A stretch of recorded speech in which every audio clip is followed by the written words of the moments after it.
South Indian मंदिरामध्ये मिळणारा lemon rice, हा लेमन राईस शरीराला थंडावा करतो, म्हणून प्रत्येक मंदिरात हा प्रसाद म्हणून मिळतो. चला रेसिपीला सुरुवात करू. गॅसवर कढई ठेवली आहे. 2 चमचे तेल घातलं आहे. तेल छान गरम होऊ देऊया. छोटा चमचा राई म्हणजे मोहरी घालूया. ती सुद्धा छान फुटू देऊया. व्हिडिओच्या शेवटी सांगेन की प्रसाद म्हणून याला का संबोधलं जातं. आता आपण फोडणीमध्ये 1 चमचा चणा डाळ घालू. चणा डाळ थोडं भाजायला वेळ लागतो, त्यामुळे ती पहिल्यांदा घालायची आणि छान तेलामध्ये भाजून घ्यायची किंवा तळून घ्यायची. ती छान तळली की त्याच्यानंतर 1 चमचा उडीद डाळ घ्यायची आणि ती सुद्धा घालायची, छान तेलावर परतून घ्यायची.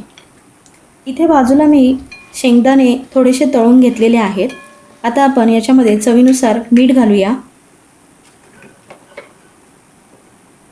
मीठ घातलं की त्याच्यानंतर आपण छान परतून घेऊया आणि फोडणीसाठी इथे कंपल्सरी हिंग घातला जातो, तर चिमूटभर हिंग घालणार आहोत. छान असं परतून घेऊया. आता सुक्या मिरच्या तुकडे केलेले आहेत त्या घालणार आहोत, जास्त नाही घालायच्या. आणि ह्या तिखट मिरच्या नाही आहेत, ह्या बेडगी मिरच्या आहेत. आता आपण फोडणीसाठी मेन महत्त्वाचा कढीपत्ता तो घालणार आहोत. कढीपत्ता छान तडतडत आहे, छान परतून घेऊया. आता 1 छोटा चमचा किंवा पाव चमचा हळद घालणार आहोत, ती सुद्धा छान परतून घेऊया.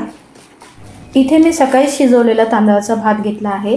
आता तो मी फक्त वाडा कोलम घेतला आहे आणि वाडा कोलमचाच राईस वापरा लेमन राईससाठी. रेशनचा किंवा बासमती राईस बिलकुल वापरू नका, त्याची चव एवढी येत नाही. तर भात आपण छान परतून घेतला आहे. आता ह्याच्यात शेवटी मी तळलेले शेंगदाणे आहे ते घालणार आहे आणि ते परतून घेऊ. आणि त्याच्यानंतर सगळ्यात शेवटी लेमन घालायचं आहे. जेव्हा आपण गॅस बंद करणार त्या स्टेजला आपण इथे मी 1 लिंबू घेतलेला आहे मध्यम आकाराचं, ते मी कट करून पिळून घेणार आहे आणि पिळून घेतल्यावर आपण गॅसची फ्लेम बंद करणार आहोत, कारण की जर तुम्ही गॅस चालू ठेवला तर तो भात कडू होईल. त्यामुळे ही काळजी घ्या. मी गॅस बंद करून परतून घेतला आहे आणि इथे आपला south Indian style lemon rice तयार आहे. लेमन राईसमध्ये कांदा किंवा लसूण नसतो, त्यामुळे तो सात्विक मानला जातो आणि तो देवाला अर्पण करायला योग्य असतो. उन्हाळ्यामध्ये शरीराला थंडावा देण्याचं काम हे लिंबू करतं. लिंबू दक्षिण भारतात पॉझिटिव्हिटीचं प्रतीक मानलं जातं.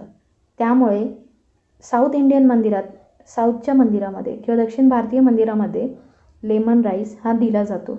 हा शरीराला थंडावा तर देतोच देतो, पण पॉझिटिव्हिटीसुद्धा सगळीकडे स्प्रेड करतो.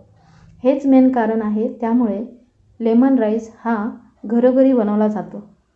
मंडळी, रेसिपी कशी वाटली आणि त्यामागची कहाणी कशी वाटली कमेंटमध्ये नक्की सांगा आणि तुम्हीसुद्धा करून बघा. धन्यवाद.